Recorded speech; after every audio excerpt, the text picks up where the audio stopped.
کہ از پردہ بروں آید راز، لیکن یہ کہ یہ جان لیجئے کہ یہ جو کچھ بھی ہمارے ساتھ ہو رہا ہے اس میں ایک تو وہ ہمارا جرم، ہم نے اس علم کا دروازہ بند کیا، اپنے تصورات کو محدود کیا، دین کو مذہب بنایا، علم کو صرف علم دین تک محدود کیا، اس کو ہم نے گویا کہ سیکولر علم قرار دے کر اپنے دینی تصورات سے خارج کیا۔ یہ ہماری غلطی، اور اس سے بڑا جرم یہ کہ اس آسمانی ہدایت کے بھی ہم کسٹوڈین تھے پہنچانے کے لیے، اور ہم نے یہ کہ خود اس کو پیٹھ دکھائی، خود اس کو اپنا امام نہیں بنایا، خود اس کو اپنا رہنما نہیں بنایا، اور دوسروں تک پہنچانے کا تو کوئی سروکار ہی نہیں، سوال ہی نہیں۔ اس اگر ڈائگنوسس درست ہے تو اب اس کا حل کیا ہے؟ پہلے تو یہ کہ اپنی ذمہ داری کو ہم پہچانیں۔ ظاہر بات ہے کہ ذمہ داری جتنا بڑا رتبہ ہے اس کی اتنی ہی بڑی ذمہ داری ہے، اور اگر وہ پہلو تو ہی کرے تو اتنی ہی سخت سزا کا مستوجب ہوتا ہے۔ کمتر درجے کی ذمہ داری ہے، کوتاہی بھی ہو گئی ہے تو کمتر درجے کی سزا کفایت کر جائے گی۔ رتبہ بڑا ہے، جن کے رتبے ہیں بڑے ان کی سوا مشکل ہے، جن کا رتبہ ہے سوا ان کی سوا مشکل ہے۔ تو ہم کسٹوڈین ہیں اس ڈیوائن میسج کے، گائیڈنس کے، رحمت للعالمین کی رحمت للعالمینی صلی اللہ علیہ وسلم، اس کے امین ہم ہیں۔ لہذا پہلا کام تو یہ ہے ہمارے سامنے کہ اس علم کے اندر، جس کے لیے میں اب ایک لفظ استعمال کر رہا ہوں، اسلامائزیشن آف نالج، علم کو دوبارہ مسلمان کرو۔ یہ علم جو ہے، بڑی پیاری بات اقبال نے کہی تھی، عشق کی تیغ جگردار اڑا لی کس نے، علم کے ہاتھ میں خالی ہے میان ہے ساقی۔ بڑی پیاری تشبیہ ہے یہ۔ عشق سے مراد یہاں وہ ایمان ہے، ایمان کی وہ تیغ جگردار اس میان میں سے نکال لی گئی ہے، خالی نیام رہ گیا ہے۔ یہ پورا سائنٹیفک نالج جو ہے اس خالی نیام کے مانند ہے جس میں سے تلوار عشق نکال دی گئی۔ یہی تلوار عشق اس میں دوبارہ داخل کر دی جائے، ایمان کو اس علم کے ساتھ اگر شامل کر دیا جائے تو در حقیقت سارے مسائل کا حل ہو جائے۔ تو پہلا کرنے کا کام یہ ہے کہ وہ فلسفہ، وہ حکمت، وہ علم جو انسان نے اپنی سورسز کے ذریعے سے حاصل کیا، اس کا صحیح ربط اور تعلق قائم کیا جائے اس علم سے جو وحی کے ذریعے سے انسان تک پہنچا۔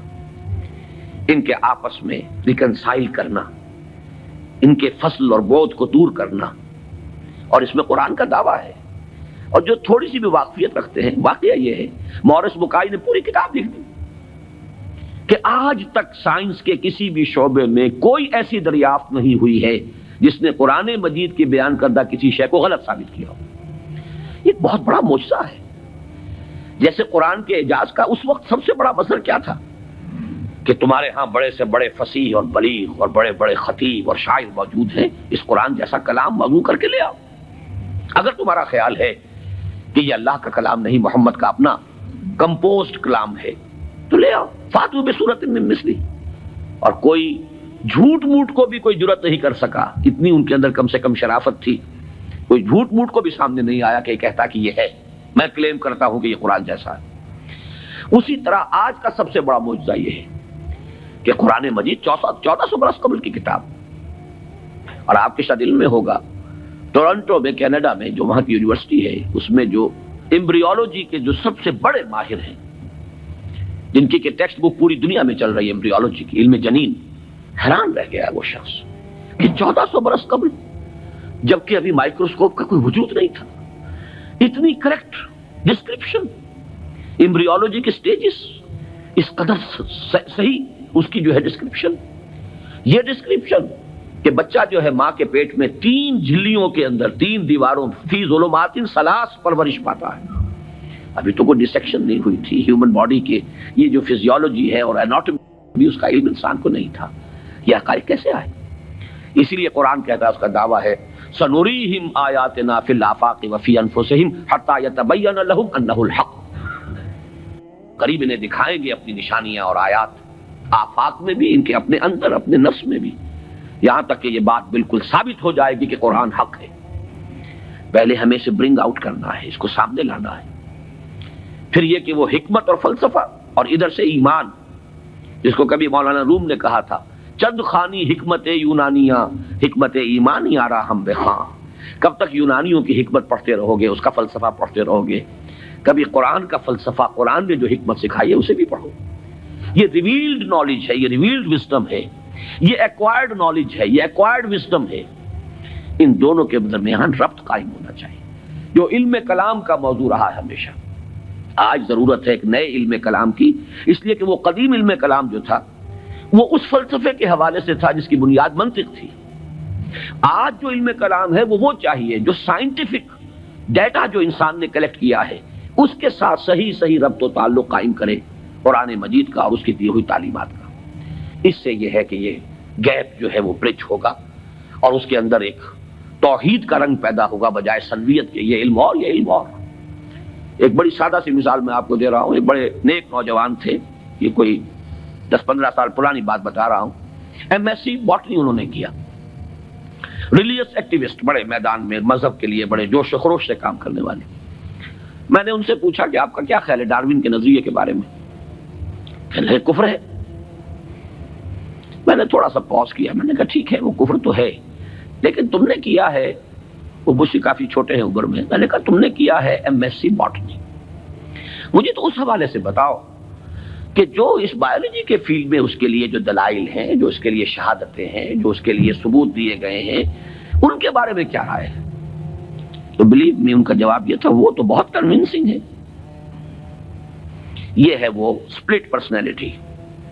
ایک شے جو بڑی کنونسنگ ہے، MSc باٹنی کی ہے، اس میں جو کچھ پڑھا ہے اس کی روح سے وہ سمجھ رہے ہیں کہ ڈاروین کا نظریہ ارتقاء بڑا کنونسنگ، اس کے لیے مواد موجود ہے، دلائل ہیں، شواہد ہیں، لیکن ہے کفر. یہ سپلٹ پرسنالٹی، دماغ کے ایک گوشے میں ایک چیز ہے، دوسرے گوشے میں دوسری چیز ہے. یہ سپلٹ پرسنالٹیز دنیا میں کوئی کام نہیں کر سکتی. کمپوزڈ پرسنالٹیز، ایک وحدت جس کو کہا ہے قرآن نے علی وجہ البصیرت قل ھذہ سبیلی ادعو الی اللہ علی بصیرۃ انا ومن اتبعنی.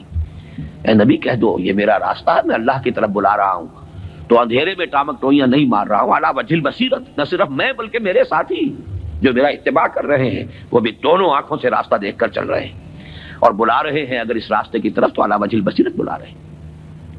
پہلا تو یہ پرابلم ہے ہمارا اور یہ بہت بڑا چیلنج ہے. دوسرا پرابلم یہ ہے کہ یہ سوشل سائنسز میں اور جو سوشل انسٹیٹیوشنز ڈیولپ کیے ہیں انسان نے، اکنامک انسٹیٹیوشنز ہے، پولیٹیکل انسٹیٹیوشنز ہیں، تھیوری آف اسٹیٹ ہے، پھر اس ریاست کے آرگنز ہیں، ایگزیکٹو ہے، جوڈیشری ہے، لیجسلیچر ہے، کہنے کو خیر چوتھا جو ہے پریس کو کہا جاتا ہے، لیکن تین ہے بنیادی. یہ جو نوع انسانی نے جیسے سائنٹیفک ترقی کی ہے اسی طریقے سے انسٹیٹیوشنز ڈیولپ کیے ہیں، بڑی قربانیاں دی ہیں. ہم تو خلافت راشدہ کے خاتمے کے بعد پھر ملوکیت کی دامن میں آ گئے تھے. وہی بادشاہی، وہی عیش، وہی محل، بغداد کے محل اور بغداد کی راتیں، وہ جو الف لیلہ، 1000 نائٹس آف بغداد، وہ جو کچھ ہوتا رہا ہے وہ ہمیں معلوم. یہ تو یورپ والوں نے خون دیا ہے، انہوں نے جانیں دی ہے، انہوں نے اسٹرگل کی ہے، تب بادشاہوں کے کلچز سے اپنے آپ کو چھڑایا ہے، انسٹیٹیوشنز ڈیولپ کیے ہیں. لیکن یہ کہ ان انسٹیٹیوشنز کو اب یا تو یہ ہے کہ بالکل ایک مرعوب ذہنیت کے ساتھ، ڈیفیٹسٹ مینٹیلٹی کے ساتھ جوں کا تو ہم ایکسپٹ کر رہے ہیں، یا یہ کہ ٹوٹلی ریجیکٹ کر رہے ہیں. حالانکہ دونوں چیزیں illogical ہیں. اس میں تجزیہ کرنا ہوگا کیا صحیح ہے کیا غلط ہے، کیا چیز کمپیٹیبل ہے دین کے ساتھ کیا نہیں ہے. پھر اس کی بصیرت فراہم کرنی ہوگی. سود حرام ہے تو کیوں حرام ہے، اس کی قباحتیں کیا ہیں، یہ کس طور سے امبیلنس پیدا کرتا ہے معاشرے کے اندر، کس طریقے سے ارتکاز دولت پیدا کرتا ہے، اور اس سے پھر فساد پیدا ہوگا. آخر کمیونزم بھی یوں ہی تو نہیں آ گیا تھا. It was not a bolt from the blue. یہ ریئیکشن تھا کیپٹلزم کا، اور اگر کیپٹلزم اور دنگا کیپٹلزم جاری رہا تو پھر کسی اور ریئیکشن کو وہ جنم دے گا. اسی کی کوکھ سے کوئی اور اینٹی تھیسس وجود میں آ جائے گا. جیسے ابھی آپ نے وہ KGB کے کوئی بڑے ڈبل ایجنٹ کا ابھی انٹرویو آپ نے پڑھا ہوگا، 1-2 دن پرانی بات ہی ہے. اس نے یہ کہا ہے کہ یہ ایک تجربہ تھا، ناکام ہو گیا، لیکن میں اس کے اوپر شرمندہ نہیں ہوں. یہ ایک بہت اچھا کام تھا جو ہو رہا تھا اور یقیناً بہت خیر اس سے وجود میں آیا ہے. بہرحال انسان پھر تجربہ کرے گا. اس اعتبار سے دوسری ذمہ داری ہماری یہ ہے جو قرآن کے حامل ہیں، حامل قرآن. اگرچہ مجھے شعر یاد آیا اقبال کا، جانتا ہوں میں یہ امت حامل قرآن نہیں ہے، وہی سرمایہ داری بندہ مومن کا دین. جانتا ہوں میں کہ مشرقی اندھیری رات میں بے ید بیضا ہے پیران حرم کی آستی. تو حقیقت تو وہ ہے جو اقبال نے کہی ہے لیکن بہرحال سو کالڈ حامل قرآن تو ہم ہیں نا، قرآن کو ماننے والے. لیکن یہ کہ اس حامل قرآن امت کا دوسرا فرض یہ ہوگا، جہاں ایک طرف ایمان کے حقائق کو سائنٹیفک معلومات کے ساتھ ان کی ایک ربط اور تعلق کو اسٹیبلش کرنا، وہاں دوسری طرف سوشل سائنسز اور سوشل انسٹیٹیوشنز کا تجزیہ کہ ان میں صحیح کیا ہے جس کو اختیار کرنا ضروری ہے، ان میں غلط کیا ہے جس کو اس میں سے مائنس کرنا ضروری ہے.